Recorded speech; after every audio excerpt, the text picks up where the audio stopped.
Hi, I'm Phoebe Schreiner. I'm a program officer with the Women's Program at the Open Society Institute. So I work in all of our women's rights campaigns and advocacy work that we do here, and in addition to supporting various women's human rights initiatives internationally.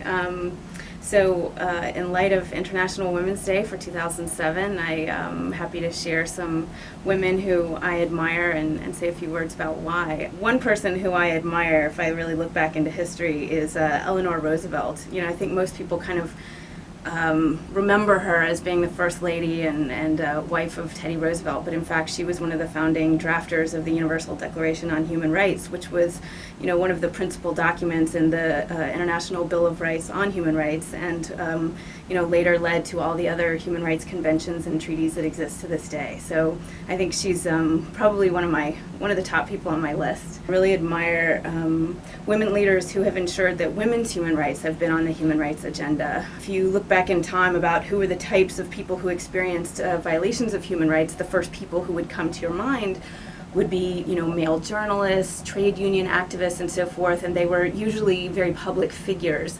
You know, but in terms of women's human rights, you know, they were sort of low on the priority scale and sort of not even perceived as the type of person who you would think of who would experience a human rights violation because it was this state-based system.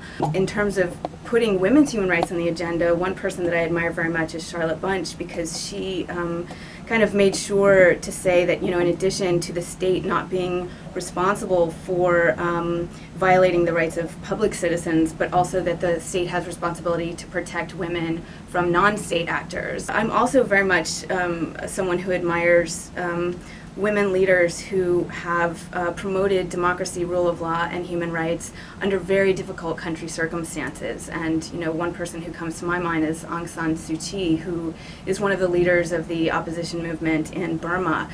She, in fact, was in jail and continues to be in jail for many, many years, and despite that has continued to be a real force for democracy and has really brought human rights in the Southeast Asian region, particularly in Burma, to the international arena, and really made sure that that stayed on the map, along with all of the advocates who are very much in support of her. So I would say, you know, if I had to highlight three, those would be my favorites.